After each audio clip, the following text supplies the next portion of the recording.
스파이더맨, 소위 말하는 거미 인간이라고 자부하는 사람이 있었습니다. 이 사람이 거미처럼 높은 빌딩을 맨손으로 기어 올라가면서 유명해졌는데 어느 날 이런 광고를 냈습니다. 내가 로스앤젤레스의 한 백화점 건물을 맨손으로 기어 올라가겠습니다. 이 묘기를 보기 위해서 당일날 수천 명의 사람들이 모여들었습니다.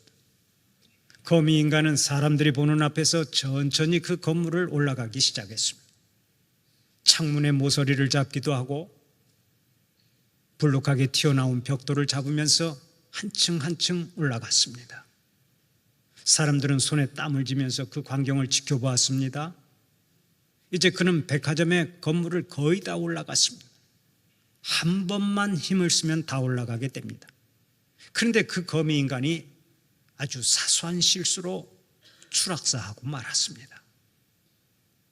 마지막으로 발을 옮기면서 빌딩에 돌출되어 있는 것을 탁 붙잡았는데 그것이 거미줄 뭉치일 줄 누가 알았겠습니까?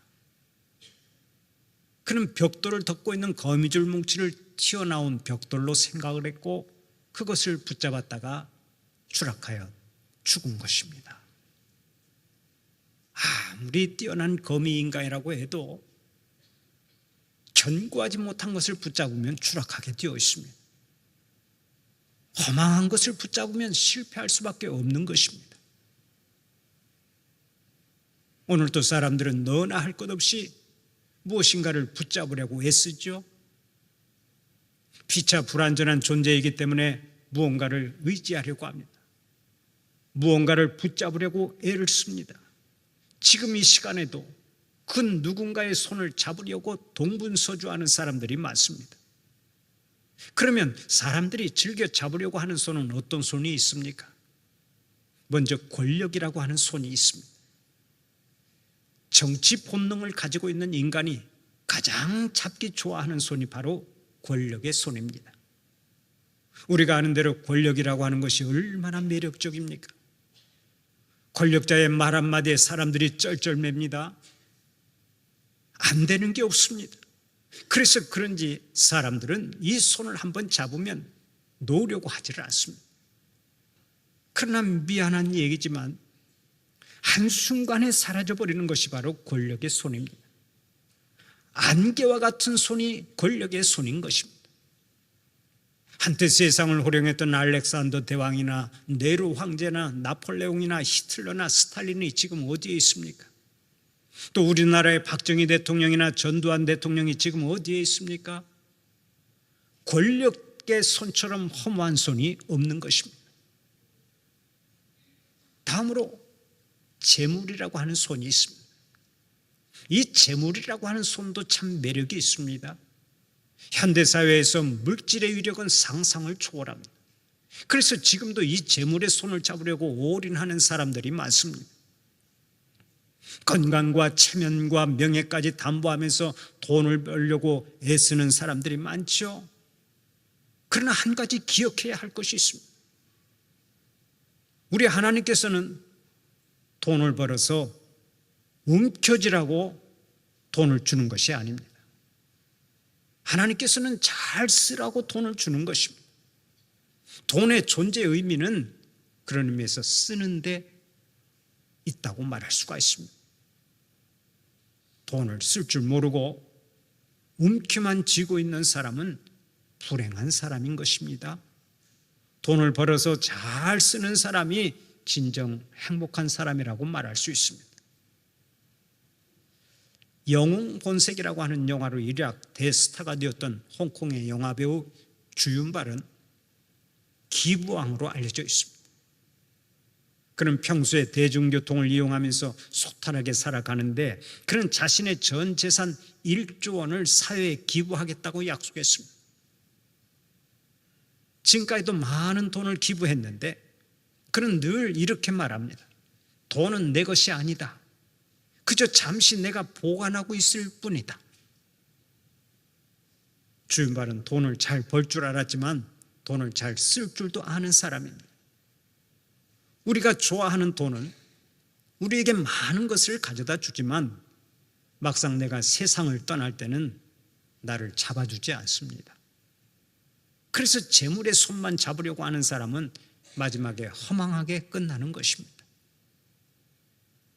그 다음에 인간이 잡으려고 하는 인기라고 하는 손이 있습니다. 이 인기의 손은 특정인들만 좋아하는 것이 아니라 누구나 좋아하죠. 누구나 자기가 처한 형편과 처지에서 스타가 되기를 좋아합니다. 인기 있는 사람이 되기를 원합니다. 그러나 그렇게 좋은 인기도 구름과 같은 것이요, 반드시 떠나갈 때가 있습니다. 사람들이 인기라고 하는 손을 붙잡으려고 온갖 노력을 하고 수고를 하지만 그것도 역시 놓아야 할 때가 있고 떠나가는 날이 있는 것입니다. 그리고 인간이 즐겨 잡으려고 하는 손 중에 쾌락의 손이 있습니다. 이 세상에는 도박이나 알코올이나 마약을 통해서 얻는 쾌락의 손이 있습니다. 이 손이 상당히 강력한 손입니다. 이 손에 한번 잡히면 쉽게 벗어나지를 못합니다. 쾌락의 손은 멸망의 자리까지 끌고 가는 아주 무서운 손입니다. 성령의 능력이 아니고서는 끊을 수 없는 아주 강한 손입니다. 잡기는 쉬운데 한번 잡히면 뿌리치기가 어려운 손입니다. 그러므로 쾌락의 손은 처음부터 안 잡는 것이 좋습니다. 그런가 하면 사람의 손이 있죠. 부모의 손, 형제의 손, 친구의 손, 스승의 손, 제자의 손 등등 사람의 손이 있습니다. 이 손은 때로 힘이 되고 위로가 되고 도움이 되기 때문에 사람들이 즐겨 찾습니다. 그러나 이 손 역시 한계가 있습니다. 그러면 도대체 우리는 누구의 손을 잡고 살아야 하겠습니까? 누구의 손을 잡고 한 생을 살아가야 하겠습니까? 우리 하나님께서는 이미 성경을 통해서 우리에게 해답을 주셨습니다. 주 예수 그리스도의 손을 잡고 살아라. 예수님 손 붙잡고 살아라. 오직 우리 주님의 손 붙잡고 살아라. 우리 주님은 말씀하십니다. 여러분, 왜 하필이면 예수님이십니까? 첫째로 예수님은 우리를 영원히 붙잡아 주실 분이기 때문에 그렇습니다.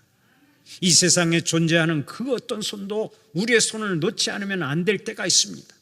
건강 때문에 놓아야 할 때가 있고, 가난 때문에 놓아야 할 때가 있습니다. 돈 때문에 놓고, 형편 때문에 놓고, 죽음 때문에 놓아야 할 때가 있습니다. 시간이 지나면 다 놓아야 하는 때가 옵니다. 그러나 우리 주님은 우리의 손을 절대로 놓지 않으시는 줄 믿으시기 바랍니다. 한번 붙잡으면 영원히 놓지 않으십니다. 행여 우리가 의심할까 봐 우리 주님은 이사야 41장 10절을 통해서 오늘 또 친히 말씀하십니다. 두려워하지 말라, 내가 너와 함께함이라. 놀라지 말라, 나는 내 하나님이 됨이라. 내가 너를 굳세게 하리라. 참으로 너를 도와주리라. 참으로 나의 의로운 오른손으로 너를 붙들리라. 참으로 나의 의로운 오른손으로 너를 붙들리라. 주님의 약속입니다. 사랑하는 우리 성도들은 끝까지 붙잡아 주시는 주님을 찬양하시기 바랍니다. 둘째로 예수님만이 우리를 구원할 수 있는 손을 가지고 계시기 때문에 예수님 손 붙잡고 살으라고 말씀하는 거예요. 이 세상에 존재하는 것은 다 한계가 있습니다. 우리 인생도 마찬가지입니다. 특별히 죄와 구원의 문제 앞에서는 그 한계를 인정하지 않을 수가 없습니다. 누가 죄의 문제를 해결하고 누가 나의 사망의 문제를 해결할 수 있습니까? 제 아무리 뛰어난 사람도 죄 가운데 있는 우리를 구원할 수가 없습니다. 그러나 예수님은 오늘 또 친히 말씀하십니다. 수고하고 무거운 짐진 자들아 다 내게로 오라. 내가 너희를 쉬게 하리라. 주님만이 우리를 구원할 수 있는 손을 가지고 계신 줄 믿으시기 바랍니다. 셋째로 예수님은 우리의 손을 잡고 생명의 길로 인도하시는 분이기 때문에 우리가 주님 손 붙잡고 살아야 한다는 말씀입니다.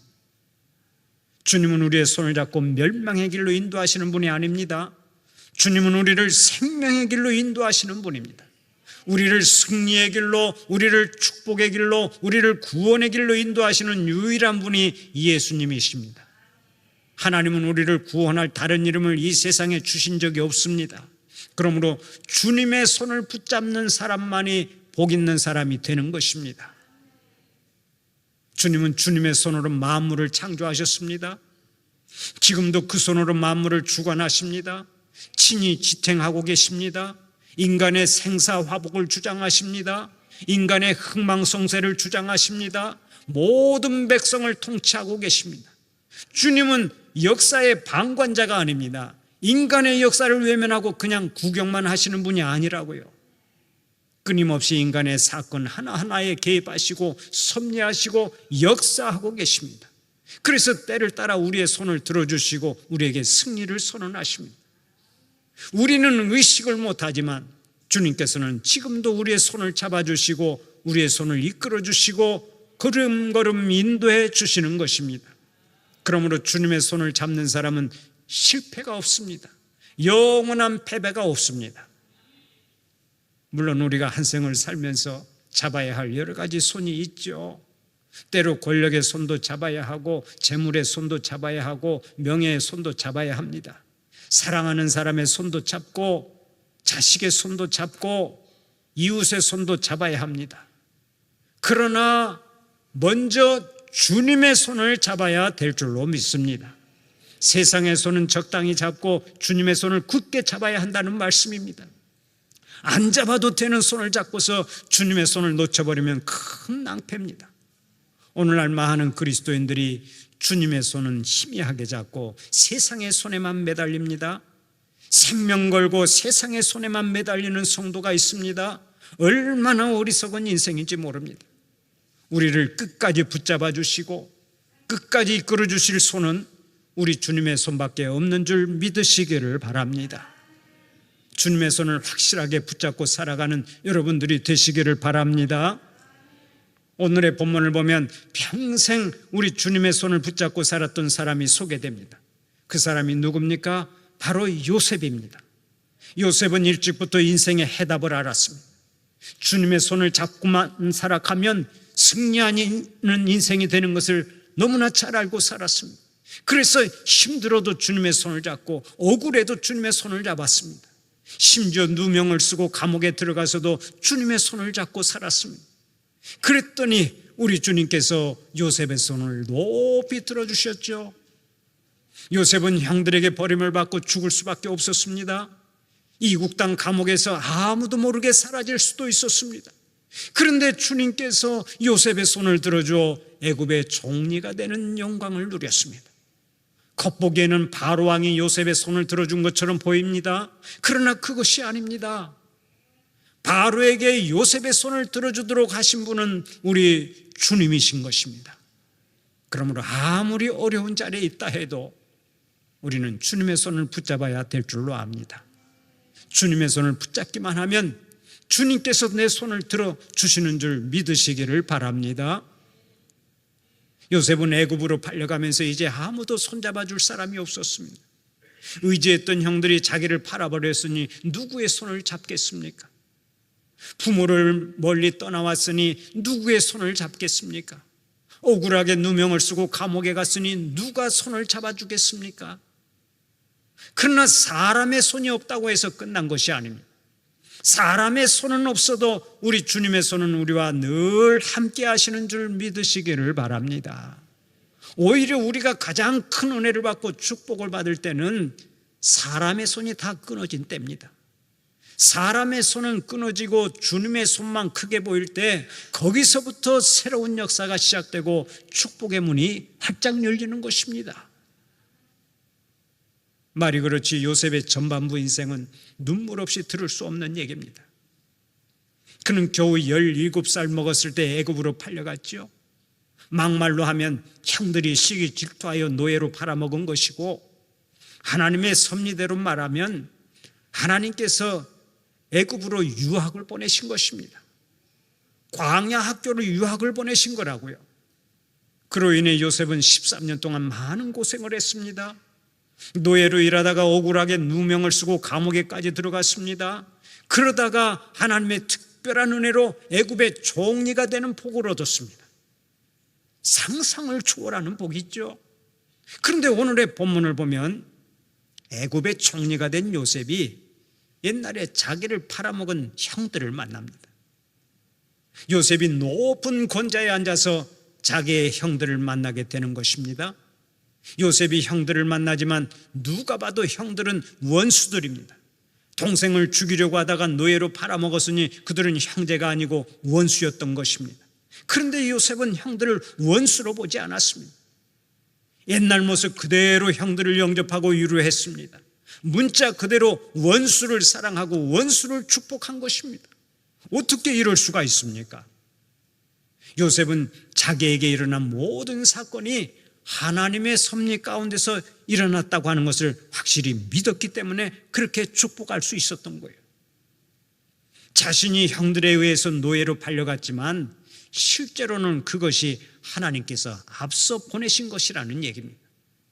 바로 이것입니다. 하나님의 손을 잡고 사는 사람은 언제 어디서나 하나님의 섭리를 믿습니다. 합력하여 선을 이루시는 하나님을 믿습니다. 이것을 가리켜 섭리신앙이라고 말하는데, 주님의 손을 붙잡고 사는 사람들은 하나같이 섭리신앙의 소유자들입니다. 그래서 일이 잘못되어도 하나님을 원망하지 않습니다. 일이 뒤틀려도 하나님께 불평하지 않습니다. 깊은 웅덩이와 수렁에 빠져도 오히려 하나님께 감사합니다. 하나님께 모든 것을 맡깁니다. 그리고 해를 끼친 사람까지도 기꺼이 용서하고 축복해 줍니다. 이것이 하나님의 손을 잡고 사는 사람들의 특징인 줄 믿으시기 바랍니다. 유토피아를 저술한 토마스 무어라고 하는 분의 유명한 에피소드가 있습니다. 이 사람은 신앙이 좋았는데 어느 날 신앙 때문에 사형 선고를 당했습니다. 사형 선고하는 재판장의 사형을 언도한 후에 그에게 물었습니다. 당신 죽기 전에 마지막으로 남긴 말 없어? 그때 토마스 무어가 아주 밝은 얼굴로 재판장을 향해서 이렇게 말했습니다. 재판장님, 나는 여기서 이렇게 죽지만은 천국에 가서 당신과 내가 반가운 친구처럼 대할 수 있기를 바랍니다. 스데반 집사를 죽인 바울이 하나님 앞에서 스데반과 친구가 된 것처럼 언젠가 하늘나라에서 당신과 내가 반가운 친구가 되기를 소원합니다. 그 말을 듣고 큰 감동을 받은 재판장이 다시 한번 그에게 물었습니다. 내가 부득이 사형 선고를 내립니다마는 당신은 어째서 그처럼 좋은 마음을 가지고 있어? 거기서 토마스 무어가 남긴 유명한 말이 있습니다. 주님께서 저에게 그처럼 하셨기 때문에 그렇습니다. 주님께서 저에게 그처럼 하셨기 때문에 그렇습니다. 여러분, 토마스 무어가 죽음 앞에서 어떻게 이처럼 당당할 수 있었습니까? 모든 것이 하나님의 섭리 가운데 있다고 믿는 섭리신앙이 있었기 때문입니다. 그렇습니다. 인생의 모든 사건이 하나님의 섭리 가운데 있다고 믿는 사람은 절대로 삶의 자리에서 원망하지 않습니다.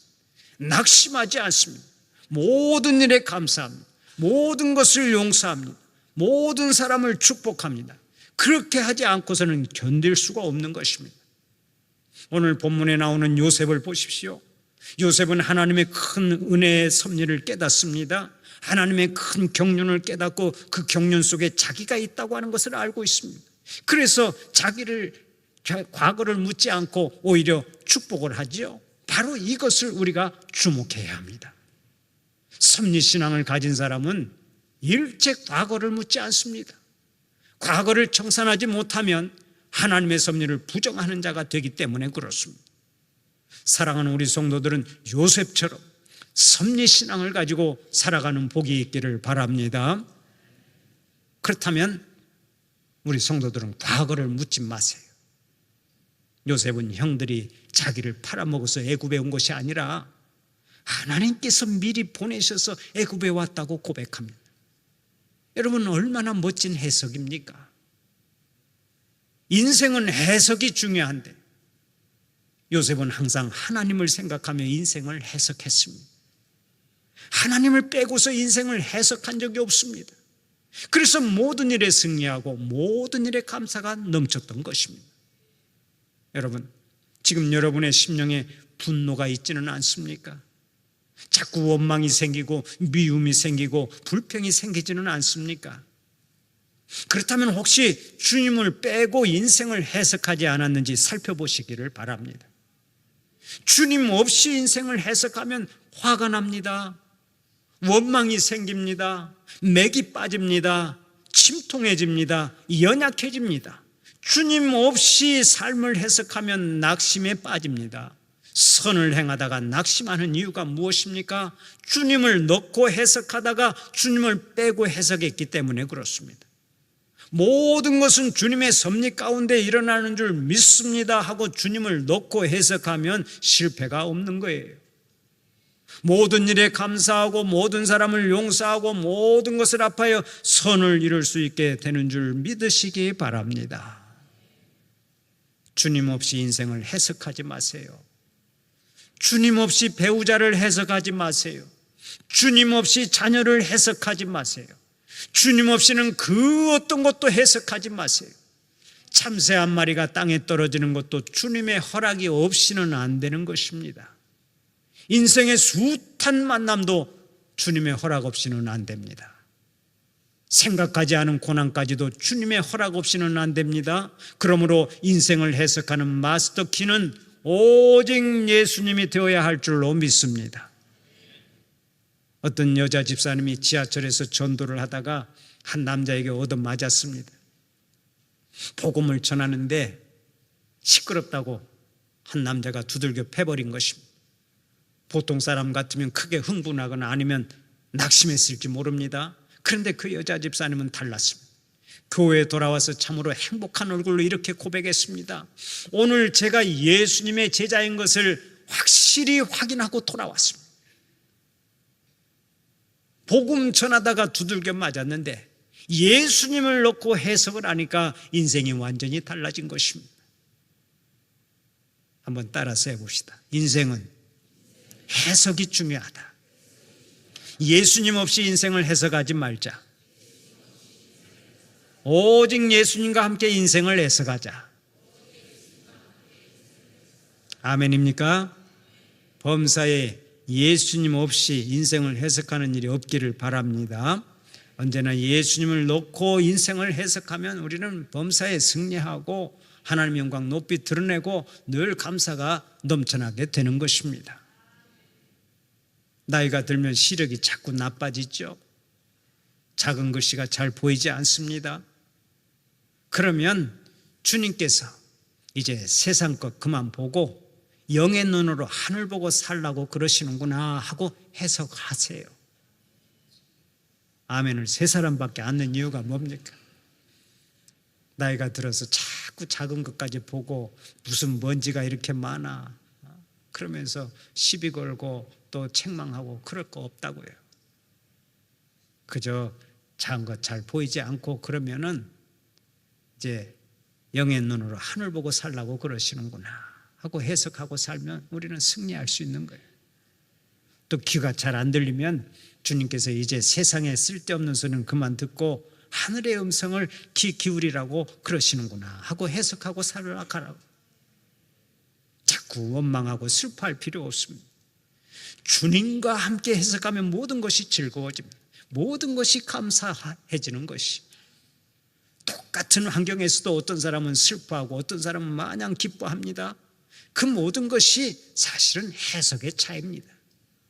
각자가 가지고 있는 해석 공식의 차이라고요. 예수 잘 믿는 사람은 해석 공식에 항상 예수 그리스도를 넣습니다. 예수님 없이는 그 어떤 것도 해석하지 않습니다. 모든 삶을 예수님으로 해석합니다. 요셉처럼 오직 주님의 손 붙잡고 살고 인생을 주님으로 해석해서 모든 일에 승리하고 모든 일에 감사가 넘쳐나시기를 간절히 축원합니다.